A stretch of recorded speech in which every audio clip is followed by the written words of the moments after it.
আমি আনিকারে কান্না করে করে বলি, আনিকা, আমি না আমার অজান্তে অনেক বড় ভুল করে ফেলছি। আসলে আমি আমার বোনকে অনেক বেশি ভালোবাসতাম, তাই প্রতিশোধের আগুন আমার ভেতরটা কুড়ে কুড়ে খাচ্ছিল। আমার বলা কথা শুনে আনিকা বলে, তুমি এসব কি বলতিছো? আমি তো তোমার কথা কিছুই বুঝতেছি না। আমি ওরে বলি, তোমার ভাইয়া যে রিয়ারে ভালোবাসতো আমি তার ছোট ভাই। এরপর আমি আনিকারে পুরো কাহিনীটা খুলে বলি। ও কিছু বলতেছিল না, শুধু চুপচাপ শুনতেছিল। আমি ওর মাথায় হাত রেখে বলি, আমি জানি আমি তোমার উপর অনেক অন্যায় করছি, কিন্তু বিশ্বাস করো আনিকা, আমি সব না বুঝে করছি। প্লিজ তুমি আমায় ক্ষমা কইরা দাও। অনেক বড় অন্যায় কইরা ফেলছি আমি। এসব শুনে মিম আমার চোখের পানি মুছাই দিয়া বলে, আরে আমার পাগল বর, কাঁদতিছো কেন তুমি? তুমি তো আর যাই না বুঝে এসব করো নাই। তোমার জায়গায় থাকলে হয়তো আমিও এমনটা করতাম। ওর কথা শুনে আমি আবার তারে বলি, আগে বলো তুমি আমায় মাফ কইরা দিছো। আনিকা আমার কপালে চুমু খায়া বলে, আরে ধুর পাগল, কি বলতিছো? তুমি আমার সাথে যা যা করছো না, ওই সব কিছু আমি তোমার ভালোবাসা ভাবতাম। আমি জানতাম যে এক সময় সবকিছু ঠিক হয়ে যাবে। তবে তোমার কাছে আমার একটা জিনিস চাওয়ার আছে। আগে বলো তুমি কি সেইটা দিবা? আমি আনিকারে বলি, তুমি একটা কেন, হাজারটা জিনিস চাইলো আমি তোমার সামনে হাজির কইরা দিব। আমার কথা শুই না আনিকা বলে, কালকে তো আমি আব্বুর বাসায় চলে যাব, তাই না? এই জন্য বলতেছি কি, আমাদের বাবু হওয়া না অব্দি তুমি না হয় আমার আব্বুর বাসা থাইকা অফিস কইরো। আমি মিমের নাকে একটা চুমু খাইয়া বলি, আচ্ছা ঠিক আছে, কিন্তু কালকে তো তোমার সাথে যাইতে পারবো না। তুমি কালকে যাও, আমি 2-3 দিন পর চলে আসবো। আনিকা বলে, কেন কালকে যাইতে পারবা না কেন? আমি ওরে বলি, আমার তো কিছু কাজ আছে, ওইগুলো আগে সাইরানি, তারপর যাব। ও জানতে চায় আমার কি কাজ আছে। আমি ওরে বলি, আছে কিছু কাজ, তোমারে পরে বলবো। এইভাবে ওর সাথে অনেক রাত অব্দি কথা বলি। একটা সময় ও আমার বুকে মাথা রাইখা ঘুমাই পড়ে। আমি শুধু চাইয়া চাইয়া ওর ঘুমানো দেখতেছি। একটা সময় ওরে দেখতে দেখতে আমিও ঘুমাই পড়ি। সকালে ঘুম ভাঙতে দেখি আনিকা আমার দিকে চাইয়া আছে আর মুচকি মুচকি হাসতিছে। এইটা দেখা আমি ওরে বলি, ওই আমারে দেখা ওইভাবে হাসতিছো কেন?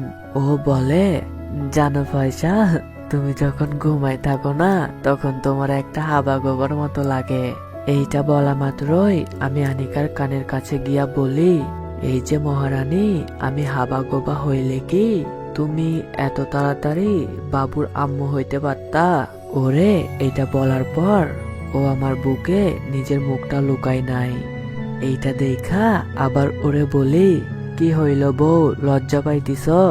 আনিকা এইবার বলে, তুমি এত ফাজিল কেন? হ্যাঁ, ফাজিলের কি দেখছো?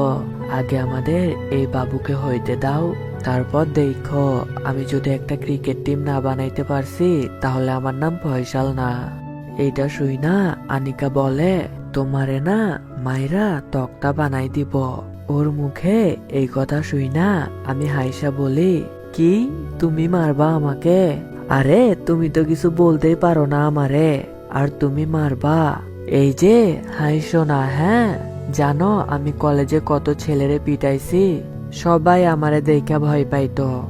আনিকার এই কথা শুই না আমি ওরে বলি, তোমার সাথে আমি এত কিছু করছি, তাহলে আমায় কিছু বলো নাই কেন? ও আমারে জড়াই ধরা বলে, অনেক ভালোবাসি যে আমার বরটারে, যাকে এত ভালোবাসি তার সাথে কি কিছু করতে পারি? তবে তোমার ওপর মাঝে মাঝে অনেক রাগ হইতো, যখন তুমি মদ খায় আসতা, তখনই শুধু মন চাইতো তোমারে পিটাইতে।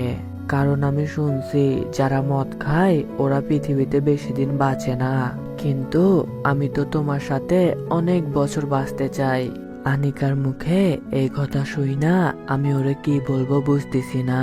ওরে যতই দেখি ততই অবাক হই, হয়তো আমি এমন কিছু ভালো কাজ করছি যার জন্য ওরে আমার স্ত্রী রূপে পাইছি। ওর ওপর আর কখনো আমি একটা ফুলের টোকাও আসতে দিব না। সব সময় আগলে রাখবো আমার ভালোবাসা দিয়ে। আমি আনিকারে জড়াই ধরে মনে মনে এসব বলতেছি।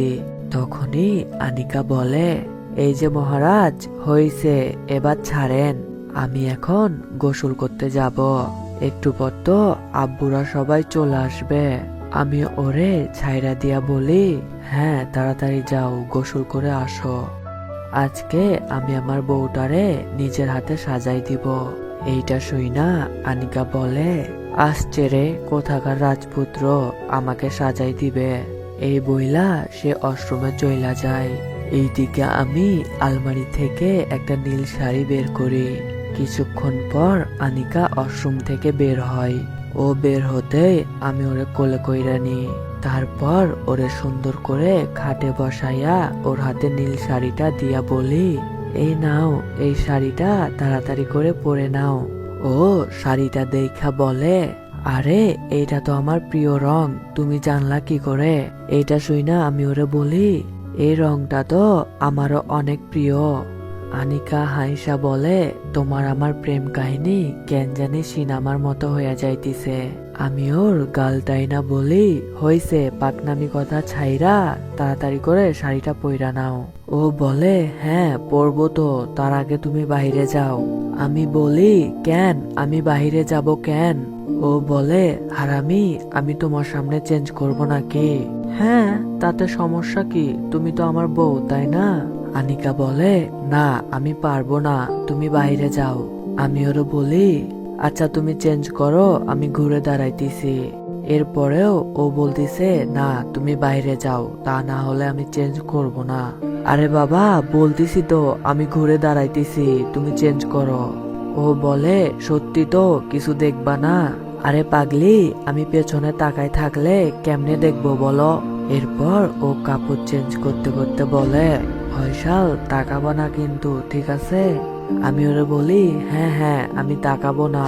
একটু পর ও বলে, এইবার তাকাইতে পারো, আমার হয়ে গেছে। আমি আনিকার দিকে তাকায়া বলি, আচ্ছা আনিকা, তোমার ওই তিলটা ডান দিকে আছে না বাম দিকে আছে? ও চোখ বড় বড় করে তাকায়া বলে, কিসের তিলের কথা বলতিছো তুমি? এই যে তোমার এইখানকার তিলটা কোন দিকে আছে? এইবার আনিকা অনেকটা অবাক হইয়া বলে, ওই হারামজাদা, তুমি জানলা কি করে আমার ওইখানে তিল আছে? আমি আমার পেছনের আয়নাটা আনিকারে দেখায়া বলি, বউ বলতেছি কি, এই আয়নাতে দেখছি তো, তাই বুঝতেছি না তিলটা তোমার ডান দিকে আছে নাকি বাম দিকে আছে। আনিকা এইবার আমার কাছে আইসা গেঞ্জির কলার ধইরা বলে, ওই লুচ্চা বেটা, তার মানে তুই সব দেখছস তাই না? আমি ওর কোমরে হাত রাখা বলি, আরে আমি কি নিজের ইচ্ছায় দেখছি বলো? আমি তো তোমারে বলতেছি যে আমি পেছনে তাকায় আছি, আর পেছনে যদি আয়না থাকে তাহলে আমি কি করতাম বলো? তুমি একটু সব যাচাই বাছাই করে চেঞ্জ করবা না, এখন আমারে বলতিছো লুচ্চা? মিম এইবার আমার কান টাইনা বলে, আসলে তুমি একটা মিচকা শয়তান। আচ্ছা এখন এইসব বাদ দাও, তোমারে পরে না হয় একবার দেখবো, এখন চলো তোমারে সাজাই দি। এরপর প্রায় 1 ঘন্টা ধরে মিমরে সাজাইতেছি। ওরে সাজানো শেষে আয়নার সামনে নিয়ে যায়। ও নিজেকে আয়নাতে দেখে খুশিতে আমায় জড়াই ধরে। অনেক বেশি ভালোবাসি তোমায়, কখনো আমায় ছেড়ে যেও না প্লিজ। আমি হাঁটু গেড়ে বসে ওর পেটে চুমু খাইয়া বলি, কথা দিলাম আমি আমার শেষ নিঃশ্বাস অবধি তোমার সাথে থাকবো। এরপর আমিও রেডি হইয়া দুইজনে একসাথে নিচে আসি। সবাই আমাদের দুইজনের দিকে হা করে তাকায় আছে। মিশু তো আমারে দেখা একেবারে আকাশ থাইকা পড়ছে। আমাদের বাসায় আমাদের আত্মীয় স্বজন সবাই আসছে, আমার সব বন্ধু বান্ধব আসছে। সবাইকে চোখে পড়লেও রনিকে একবারও চোখে পড়ে নাই। সব রীতি রেওয়াজ শেষ করে মিমকে তাদের বাসায় নিয়ে যাওয়া হয়। এইদিকে মিমকে বিদায় দেওয়ার পরেই আমি রনির রুমে চলে আসি, কিন্তু রুমে রনি ছিল না। অনেক খোঁজাখুঁজি করার পর তার ডায়েরিটা আমি পাই, আর সেটা সাথে সাথে আমি আমার রুমে নিয়ে চলে আসি। রাত প্রায় 10টার পরে আমি ডায়েরিটা পড়া শুরু করি। আমি একের পর এক পৃষ্ঠা পড়তেছি। যেখানে রনি শুধু আমার বোন রিয়াকে নিয়ে লিখছে, ও আমার আপুকে ভালোবাসতো ওইগুলা লিখছে। পৃষ্ঠা নাম্বার 76-এ এসে আমি থমকে যাই। আমার চোখ দিয়ে টপ টপ করে পানি পড়তিছে, বুকের ভেতরটা মোচড় দেয়া ওঠে। রনি আমার বোন রে কিভাবে মারছে সেটাও লিখছে এই ডায়েরিতে। রোহান ভাইয়ার সামনে আমার বোনকে পুরাটা পইরা আমার অনেক কষ্ট হইতিছে। আমি আমার বালিশ কামড় দিয়া অনেক জোরে কান্না করি।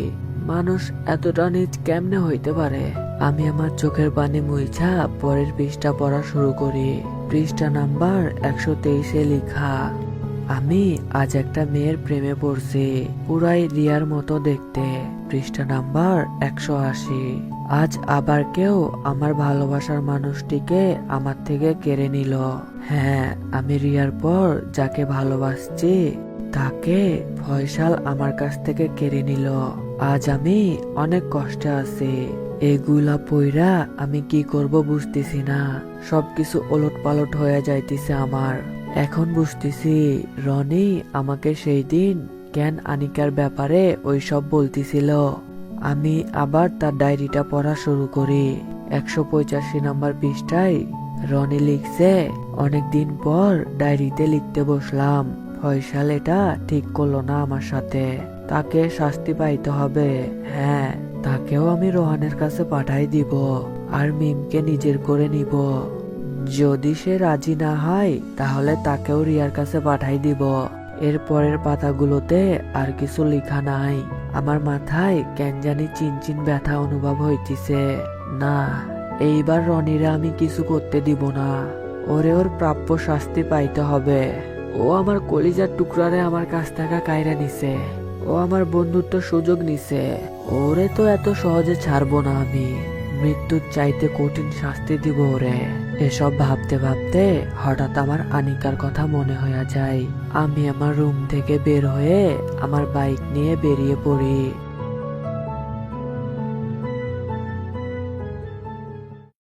হে গাইস, আসসালামু আলাইকুম। আশা করি আল্লাহর রহমতে সবাই অনেক ভালো আছেন। তো চলেন বেশি দেরি না করে কালকের কমেন্ট গুলা পড়ি। সাইলেন্ট কিলার ভাইয়া কমেন্ট করছে, ওই মিয়া আপনি কমেন্ট করতে বলেন কিন্তু আমার কমেন্ট পড়েন না। আপনার প্রত্যেকটা ভিডিওতে কমেন্ট করছি, একটাতেও রিপ্লাই পাই নাই। প্লিজ আমার কমেন্টটা পড়বেন। লাভ ইউ ভাইয়া। ওই মিয়া, এই যে দেখো তোমার কমেন্টটা পড়া দিলাম, আর আমার তরফ থেকে এতগুলা ভালোবাসা তোমাকে। এরপর নিলয় হাসান ভাইয়া কমেন্ট করছে, ফাইসু ভাইয়া কমেন্টটা পড়ার জন্য অনুরোধ রইল প্লিজ। ভাই আপনার ভিডিও কে যেন ডাউনলোড কইরা তার গেম প্লে দিয়ে আর আপনার ভয়েসের ভিডিও দিয়ে ইউটিউবে ভিডিও আপলোড করতেছে। আমি আজ থেকে 2 দিন আগে দেখছি। প্লিজ ভাইয়া রিপ্লাই দিয়েন। ভাই এটা কিন্তু সত্যি বলতেছি। এই যে দেখো নিলয় ভাইয়া, তোমারে রিপ্লাই দিয়া দিলাম। আর তুমি যেটা বলছো এটার জন্য তোমাকে অনেক অনেক ধন্যবাদ। আমিও দেখছি যে আমার ভয়েস দিয়া অন্য গেম প্লে অ্যাড কইরা ইউটিউবে ভিডিও আপলোড দিতেছে অনেকে। তো ওদেরকে আমার কিছু বলার নাই, কারণ আমার জন্য যদি কেউ একটু খুশি থাকে তাহলে এটা আমার জন্য অনেক আনন্দের ব্যাপার। ওরা যা করতেছে করুক, সেইটা ব্যাপার না, বাট তোমরা যদি আমার সাথে এইভাবে সাথে থাকো তাহলে আমার আর কিছুই লাগে না। আমি শুধু চাই তোমরা আমাকে ভালোবাসো, ব্যাস এইটুকু। এরপর রৌনক রোদেলা আপু বলছে, ফার্স্ট লাইক রিপ্লাই দিতে হবে, না হলে পাপ হবে। এই যে দেখেন আপি, রিপ্লাই দিয়ে দিলাম, এখন কিন্তু আমার পাপ হবে না। তো চলেন লাস্ট একটা কমেন্ট নি, যেটা অনেকেই করতেছে। শিয়াম এফ ভাই বলছে, ভাই তুমি শুধু মিম মিম করো, মিম কি তোমার জিএফ নাকি? এই কমেন্টটা দেখতেছি অনেকেই করতেছে। তো ফার্স্টে তোমাদের বলি যে আমার কোনো জিএফ নাই। আর মিম মিম বলতেছি কারণ একটা মানুষ যদি 5-6 ঘন্টা মিম নামই শুনে তাহলে তো মিম মিম করবে, তাই না? মিম হচ্ছে আমার গল্পের জাস্ট একটা নাম। তো আশা করি সবাই সবার রিপ্লাই পাওয়া গেছো। আর গল্পের এই পার্টটা যদি তোমাদের একটুও ভালো লেগে থাকে তাহলে অবশ্যই লাইক কমেন্ট করবা। আর হ্যাঁ, যারা যারা আমার চ্যানেলটা এখনো সাবস্ক্রাইব করো নাই তারা আমার চ্যানেলটা সাবস্ক্রাইব করে দাও। কেমনে করবা, কিভাবে করবা কিচ্ছু জানি না, কিন্তু আমার চ্যানেলটা সাবস্ক্রাইব হওয়া চাই। ওই ছোটন, শুনলাম টিকটকে নাকি 100K হয়ে গেছে আমার।